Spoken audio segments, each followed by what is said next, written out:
Bonjour à tous, Gilles, agriculteur du Loiret. Comme vous pouvez voir, on est à la CUMA et on est en train de préparer le semoir pour pouvoir semer les colzas. Je vais vous présenter un petit peu le matériel qu'on va utiliser cette année parce que c'est un ensemble que vous n'avez pas encore vu, je pense. Un semoir Waderstadt en 50, un monograine, donc on regardera un petit peu plus ça tout à l'heure. Pourquoi est-ce que je décide de semer au monograine. Devant une trémie Alpego. Alors on va pas s'en servir parce que j'ai décidé de pas mettre d'engrais. Là on est au début du mois d'août. Il y a plutôt des bonnes conditions. Je pense que ça va lever assez vite. Donc pour moi pas besoin d'engrais. Pas besoin de booster le colza. Il va tranquillement faire son... Il va avoir largement le temps d'être assez développé pour l'hiver. Et devant le 185 6R. Donc c'est le dernier tracteur de la CUMA. On a décidé de mettre celui-là parce que c'est celui qui avait le moins d'heures et donc l'objectif c'est de le faire tourner un petit peu. Petite nouveauté qu'on a mis, on a mis des caméras sur la trémie frontale parce qu'on voyait vraiment pas grand chose et la prière est en train de commencer à charger, on est en train de commencer à l'étalonner. Les semences de colza et ici de l'anti-limace. Donc c'est bon, on va pouvoir partir au champ et puis commencer à faire les réglages du semoir sur la profondeur, tout ça. Là, tous les réglages sont faits sur les quantités. Donc nous voici arrivés dans le champ, on a fait un premier essai sur quelques mètres, c'était trop profond. Là on a réglé un petit peu la hauteur et on va voir ce que ça donne. Donc là le champ il a été préparé simplement avec un coup de dent avant-hier et un coup de disque hier. Donc là on a les chasse-débris qui retirent la paille sur les côtés et qui font un sillon à peu près propre.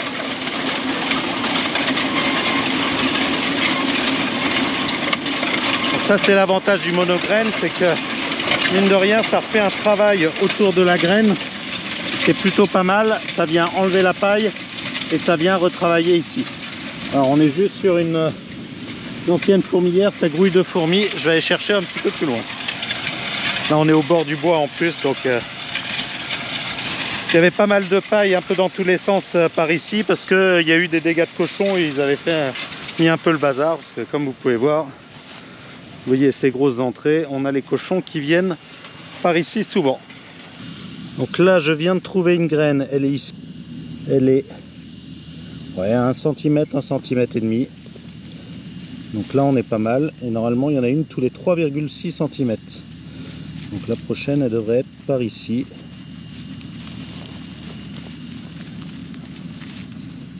Bien sûr je la trouve pas. Si, il y a un double. Là il y en a deux. Là on est pas mal en profondeur. Sur les réglages, ici il y a deux sélecteurs, il faut trouver le bon réglage. Et le bon réglage, c'est quand en cabine, on se retrouve avec peu de double et peu de manque. Donc comme on a un détecteur de double et de manque, en fonction de... s'il nous met un peu trop de double sur tel élément, hop, on va baisser, on va remonter une de ces deux tirettes pour réussir à faire le bon réglage. Ensuite, ici on a le réglage de profondeur et ici le réglage de rappui.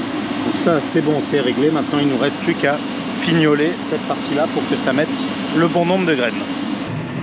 Bon alors ça y est, on a démarré et autre particularité cette année, comme on a pris le 6R, les gars du GPS d'AgriTeam m'ont remis toutes mes parcelles que j'avais sur mes GPS Raven dessus. Donc là ce qui est cool, c'est qu'on est directement guidé dès le tour du champ. Donc ça c'est quand même sacrément appréciable. Alors là on est à peu près de la haie parce qu'elle n'a pas été rebroyée, donc c'est un peu limite, mais c'est quand même l'idéal. Donc je les remercie beaucoup parce qu'ils ont réussi à récupérer les bonnes parcelles et surtout les remettre. Et donc comme ça on a les bonnes lignes de guidage, que ce soit sur mes tracteurs ou sur maintenant les deux John Deere de la CUMA. Donc ça c'est vraiment top. Bon là on a réussi à peu près bien régler là les éléments puisqu'ils sont autour de 4-5% en plus ou en moins au niveau du dosage. Donc, vous voyez, tous les éléments sont dans le vert, donc ça c'est plutôt positif. Tout à l'heure tout était dans le rouge. Donc petit à petit avec les réglages, on arrive à faire en sorte qu'ils mettent la bonne dose. Donc voilà, bon, on va continuer de faire nos fourrières et puis après on verra sûrement dans le prochain champ la différence entre ce qu'on avait préparé avant la pluie et ce qu'on a préparé comme là en ce moment après la pluie.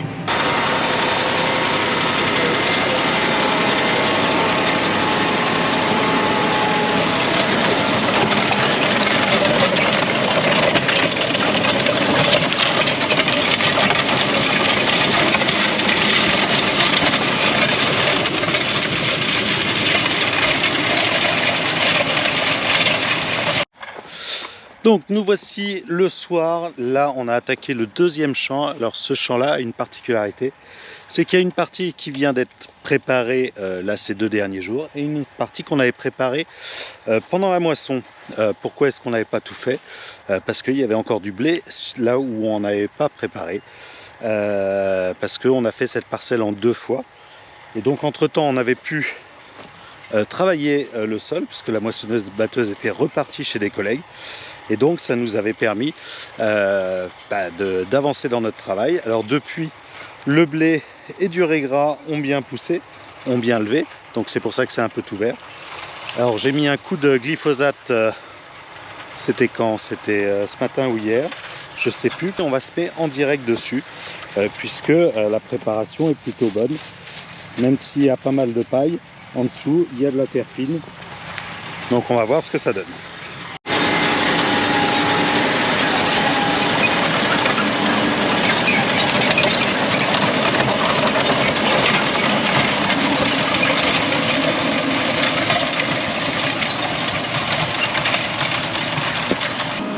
Alors avant qu'il fasse nuit, avec ce beau coucher de soleil, on va aller regarder ce que ça donne dans la partie qui était préparée déjà depuis quelques temps. Donc on voit bien qu'il chasse bien la paille, ça c'est parfait. Et on va aller regarder. Donc là on est vraiment dans le frais, ça c'est parfait. Je pense que ça va être plus dans le frais que sur l'autre. Donc là pas de souci, ça peut que germer. Ah, et voilà notre graine qui est ici. Donc elle est dans le frais, toujours. Allez, un bon centimètre et demi. Et il y a des petits carabes.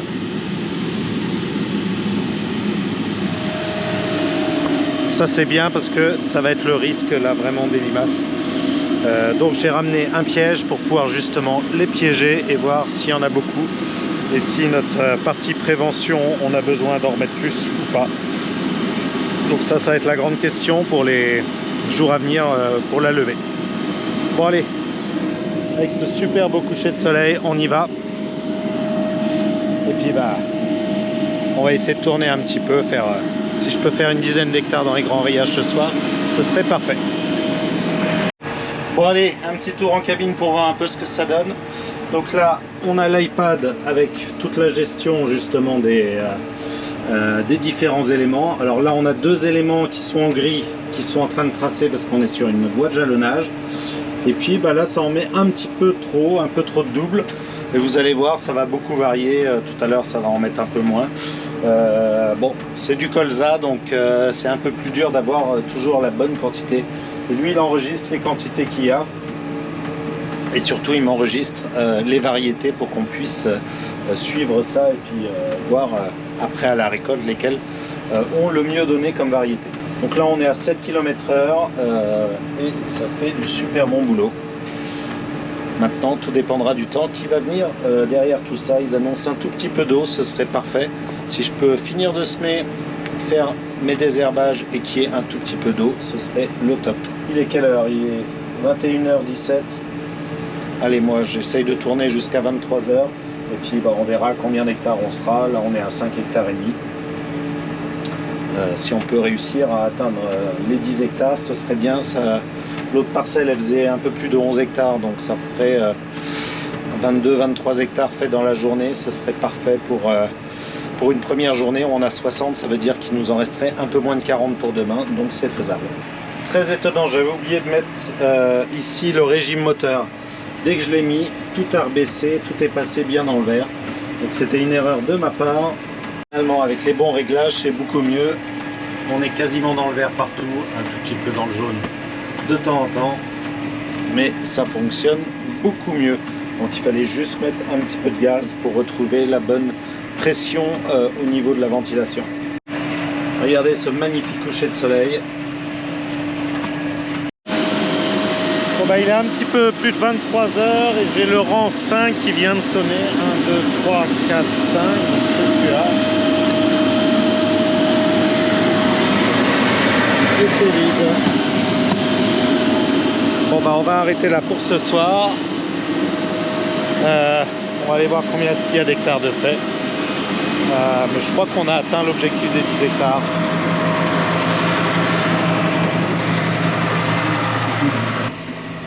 Donc c'est bon, on a bien atteint l'objectif des 10 hectares, parce qu'il y a 10,2 hectares de fait sur cette parcelle. Bon bah très bien.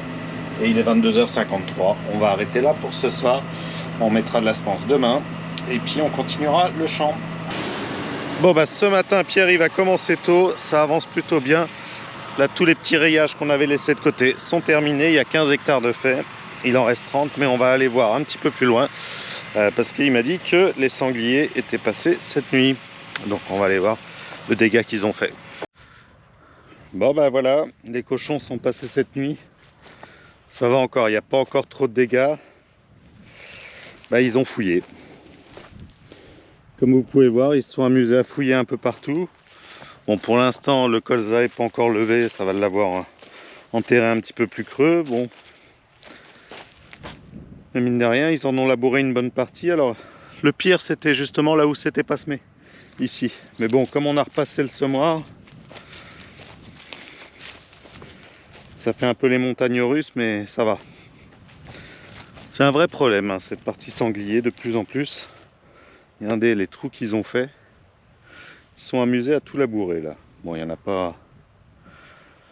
pas des milliers et des cents, mais tout de suite ça fait une grande quantité. Bon, bah c'est comme ça, faut vivre avec. Mais c'est vrai que là, depuis cette année, on a vraiment une recrudescence des sangliers. J'ai jamais vu autant de dégâts dans les blés. Dans les maïs, là j'en ai. Ça devient un petit peu usant. Et puis, bah, ils se baladent et ils font un petit peu du dégât comme ça. Alors sur les colzas, ça fait pas de dégâts vraiment sur la culture. Le problème, c'est que ça remet en germination pas mal de choses. Ça décale. Enfin bon, ça... Et puis, ça fait des gros trous. Quand vous passez dans quelque chose qui a été labouré comme ça, avec la batteuse, bah, vous êtes sûr de remonter des cailloux. Vous êtes sûr de... Enfin bon, c'est comme ça. Bon, et puis le pire de tout, c'est que je suis sûr que là, c'est que en une nuit. Demain et après-demain, ils reviendront. Il va falloir s'en occuper. Bon, bah, je mets tout de suite un piège anti-limaces. Alors, c'est ça qu'on mouille un petit peu et ça va permettre aux limaces de venir en dessous et bah, on va pouvoir les compter. Donc, ça fait un quart de mètre carré. J'en ai mis un dans la partie un petit peu plus qu'on avait travaillé avant et un dans la partie qu'on avait travaillé juste là il y a quelques jours pour voir un petit peu ce que ça donne. Hop, pendant qu'on sème les colzas sur l'autre ferme, ici je suis en train de finir de semer les couverts. Donc toujours le même couvert là que j'ai fait cette année avant les maïs et avant des blés sur blé ou orge sur blé. Donc c'est un mélange de févrole. Là on va le mettre, on va re-remplir là avec le Telesco. Et puis après c'est un autre mélange, c'est Magellan Optimix. C'est un mélange que je trouve pas mal parce que c'est un mélange assez simple et qui marche bien avec du Niger, du trèfle d'Alexandrie, de la facélie, du radis chinois et de la moutarde d'Abyssinie. Donc c'est un peu un mélange passe-partout qui marche bien en interculture courte mais aussi en interculture longue.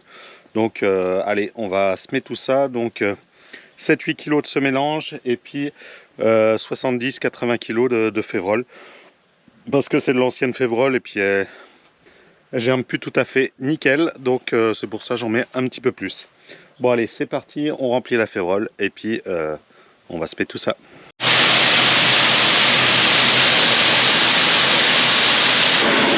Bon allez, on va regarder ce que ça donne.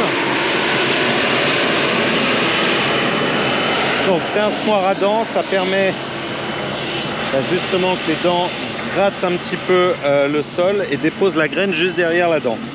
Donc là on voit que c'est bien frais. Donc là il y en a une dent qui est passée par ici. Et donc à chaque fois il y a un pneu qui referme cette dent. Et donc normalement les graines sont ici. Donc là plutôt dans le frais.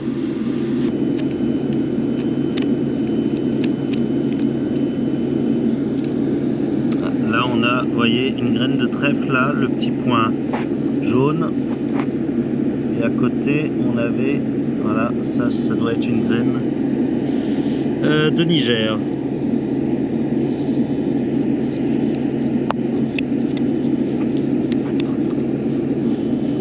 Donc là ils sont bien dans le frais, il n'y a pas de souci.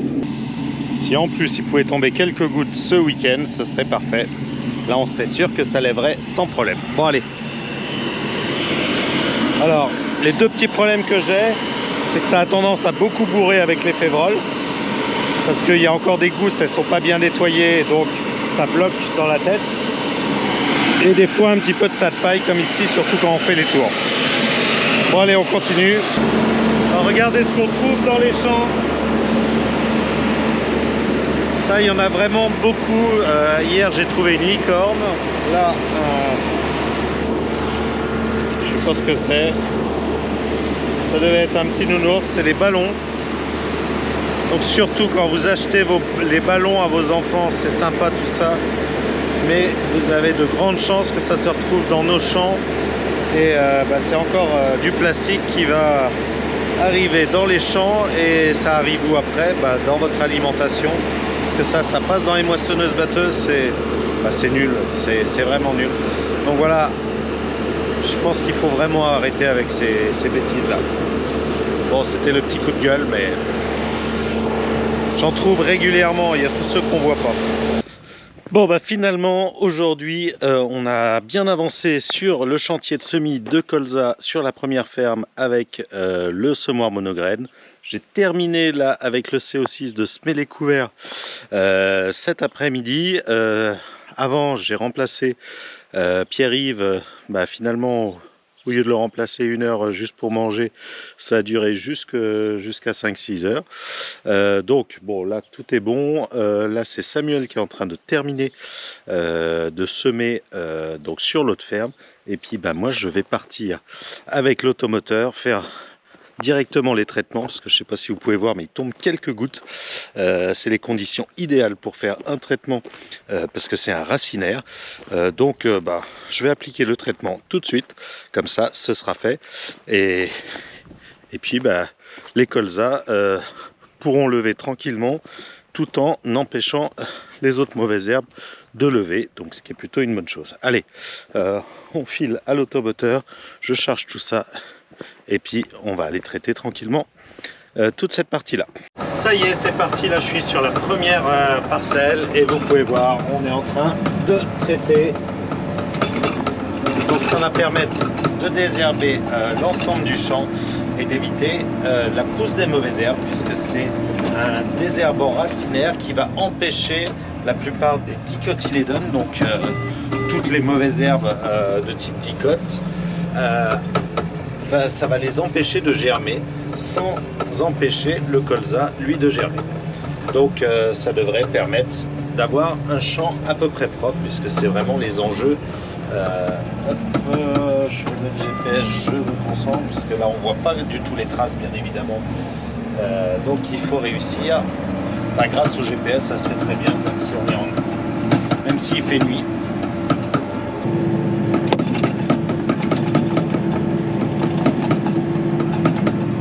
Un des gros avantages de ce pulvérisateur, c'est tout l'équipement que j'ai pu mettre dessus et qui va permettre de couper buse à buse. Donc vous allez voir au bout, ça va couper buse par buse et en fait ça met exactement la bonne dose au bon endroit, peu importe la vitesse, puisqu'on a aussi une gestion en PWM pour pouvoir gérer la quantité au bon endroit. Et là, vous allez voir toutes les buses se couper une par une. On va ralentir un petit peu justement.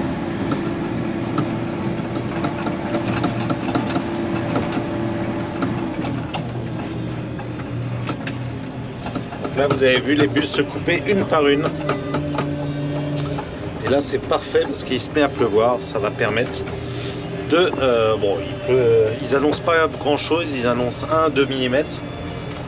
Peut-être jusqu'à 5. Ce serait parfait pour le traitement, puisque ça permettrait de faire descendre le produit dans le sol et justement qu'il n'y ait pas d'évaporation, et que le produit soit bien positionné pour empêcher justement les nouvelles mauvaises herbes de passer, pour faire une sorte de film justement pour les empêcher de germer et les quelques-unes qui germent pour les empêcher de sortir.